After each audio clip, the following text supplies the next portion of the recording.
달순의 라이브입니다. 자, 후토크 들어갑니다. 자, 여러분들 게임 체인저라고 하는 얘기를 들어보셨나요? 어떤 경제나 경영에서 나오는 건데, 기존의 어떤 시장이나 질서가 있는데 그 흐름이나 이런 것들을 엄청난 변화를 주는 거 있잖아요. 기존 시장에 엄청난 변화를 준다든지, 아니면 어떤 혁신적인 아이디어를 만들어 가지고 그 판도를 어떤 바꿔버리는 이런 것들을 이제 게임 체인저라고 그래요. 그러니까 쉽게 얘기하면 경기의 흐름을 완전히 바꾸는 사람이라는 뜻이죠. 그런 사람이나 기업을 게임 체인저라고 얘기하는데, 뭐 예를 들어서 게임 체인저라고 한다면 우리에게 익숙한 것은 스티브 잡스라든지 아니면 뭐 마크 저커버그 같은 인물들을 게임 체인저라고 할 수 있겠죠. 그러니까 지금 보면 손흥민 선수가 오늘 게임 체인저 역할을 충분히 한 건 맞아요. 와, 전반전에 진짜 어려웠잖아요. 상대는 꼴찌팀 와포드였어요. 올 시즌 1승도 없는 와포드에게 먼저 실점을 했고, 경기 자체가 너무 안 좋았습니다. 다 밀린 상태였는데 손흥민 선수가 들어가서 포메이션 변화까지도 끌고 이뤄지고, 그 다음에 들어가자마자 오른발 때려가지고 골키퍼 살짝 손 맞고 골대 맞은 장면도 있었고, 또 손흥민 선수가 그러니까 전술 변화가 뭐였냐면 3백에서 산체스 빼면서 들어가서 4백으로 바꾸고, 상대가 오늘 5백을 섰기 때문에 측면이 약했는데 측면을 계속 공략하게 만들어주는 이런 변화를 가져왔기 때문에 실제 개인의 어떤 능력으로 따른 어떤 변화, 그 다음에 전술적인 어떤 변화를 통한 경기의 흐름의 변화, 이런 걸 통해서 손흥민 선수가 오늘 어떤 경기 흐름을 확 바꿔놓은 게 맞습니다. 여기서 또 의미를 담을 수 있는 건 뭐냐면, 사실 오늘 손흥민 선수가 이렇게 빠르게 교체 투입되면 안 되는 상황이었어요. 후반 시작하면서부터 나왔는데, 손흥민 선수가 이번에 A매치데이 때 스리랑카 경기라든지 아니면은 북한과의 평양 원정이라든지 다 포함을 하면 왔다 갔다 해서 2만 킬로미터를 이동을 했다는 거 아니에요? 2만 킬로미터면은 거의 지구 반바퀴 정도를 움직인 건데, 이 정도로 이동을 했고 이 정도 피로감이 있었다고 한다면, 특히나 와포드 경기가 있기 48시간도 안 돼서 런던에 떨어졌어요. 지금 뭐 많은 분들이 서울과 부산을 한 50번 정도 왔다 갔다 해야 된다라는 얘기도 하시는데, 이 정도로 굉장히 많이 움직였기 때문에 사실 오늘은 뭐 한 60분에서 후반 70분 정도까지 투입되는 게 맞았죠. 근데 워낙 전반전의 흐름이 안 좋으니까 손흥민 선수를 빨리 투입을 한 거예요. 그 정도로 손흥민 선수에게 오늘 큰 역할을 주어진 거고, 사실 좀 걱정도스러웠죠. 그렇게 많이 이동을 했는데, 그렇게 많이 움직였는데 이게 또 빠르게 투입되면 돼, 이런 생각이 있었는데, 그래도 어쨌든 포체티노 감독이 이런 상황 속에서 변화를 줄 수 있는 가장 첫 번째 카드로 손흥민 선수를 생각했다라고 하는 것은, 손흥민 선수가 확실히 어떤 팀의 주전급의 어떤 에이스로서의 역할과 그 위치를 분명히 하고 있구나, 그리고 오늘은 특히나 게임의 흐름을 완전히 바꾸는 게임 체인저 역할을 했구나, 이런 것들은 분명히 보여줬어요. 근데 이제 문제는 뭐 그걸 통해서 이제 어렵게 동점을 만들어서 1대1을 비기긴 했는데, 그럼에도 불구하고 토트넘의 경기력은 좋지가 않네요. 오늘 상대가 올 시즌 1승도 없어서 이미 감독이 바뀐 와포드잖아요. 꼴찌팀이에요, 꼴찌팀. 꼴찌팀인데 그것도 홈에서 이렇게 어렵게 경기를 하면 되나요?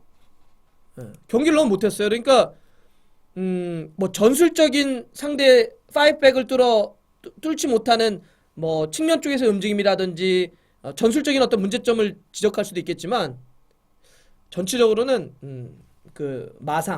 마음의 상처들, 마음의 부상이 너무 깊어요. 네. 그러니까 오늘 에릭센 같은 경우는 이제 몸의 부상이 있다라고 해서 못 나왔는데, 에릭센도 결국은 이제 마상 아닙니까? 마음의 부상이잖아요. 네. 그 이적 시장에서 이적 문제가 제대로 정리 안 되면서 그냥 어쩔 수 없이 잔류했고, 잔류하다 보니까 마음이 붕 뜬 상태에서 제대로 이 팀에 결합하지 못하고 있고, 물론 오늘은 몸의 부상 때문에 못 나왔다고 하더라도 제가 봐서는 에릭센은 마음이 붕 떠 있는 거예요. 마음의 마상입니다. 마음의 부상이에요. 오늘 또 다른 친구들, 그리고 여러분들 오늘 경기 때 뭐 보셨어요? 수비 보죠, 수비. 베르통원하고 알더웨이럴트. 우리가 베르통원하고 알더웨이럴트 한참 잘할 때 보면 진짜 안정감이 있고, 그 다음에 수비 쪽에서 앞쪽으로 연결해주는 거 너무 좋았잖아요. 근데 베르통원하고 알더웨이럴트도 이적 시장에서 지금 약간 떠 있는 친구들 아니에요. 그러니까 올 시즌 끝나면 계약 기간이 종료되는.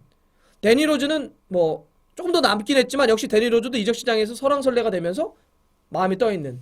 이런 식으로 약간 마상들, 마음의 부상들을 입은 선수들이 많다라고 하는 게 또 한 번 느껴지는 거예요. 그러니까 이걸 뭐 전술 문제라든지 이런 얘기를 할 수도 있겠지만 전적으로 이렇게 게임 경기가 하나도 정리가 안 돼 있어요. 정리가 안 돼 있고 그냥 개별적으로만 막 팀이 좀 무너져 있거나 팀이 좀 망가졌다는 느낌이 확실히 들어요. 지난번 A매치 브레이크 전에 브라이턴과의 경기에 때 0대3으로 졌잖아요. 그 전에 바이에른 뮌헨에게 2대7로 졌잖아요. 두 경기에서 10골을 내줬는데 오늘은 꼴찌팀 와포드와의 경기 때도 이렇게 무기력했는데 오늘 여러분들 그 와포드를 상대로 해서 토트넘이 홈에서 90분 내내 유효스팅 몇 개 때린 줄 아세요? 유효스팅? 예. 2개 때렸습니다. 2개. 꼴찌팀을 상대로 해서 유효스팅 2개밖에 없었어요. 예. 진짜 손흥민 선수가 후반전 딱 들어가면서 분위기를 바꿔서 그나마 후반전에 몰아친 게 이 정도입니다.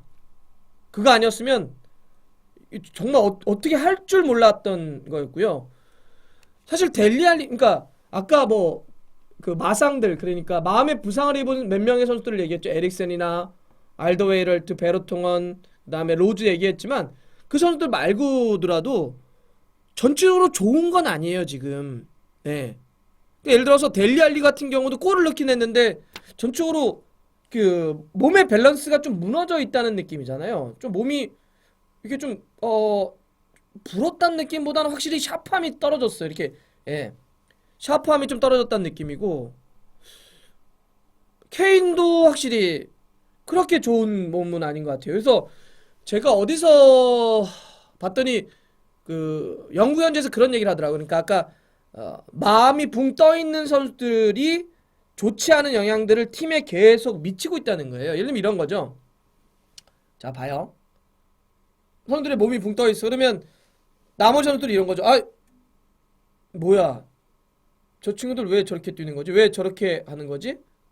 아, 이거 저 안 뛰잖아요. 야, 이거 문제 있는 거 아니에요? 이렇게 하면서 그게 전체적으로도 다 팀에게 선수들도 아, 이게 뭐예요? 이게 뭐예요? 막 이렇게 된다는 거죠.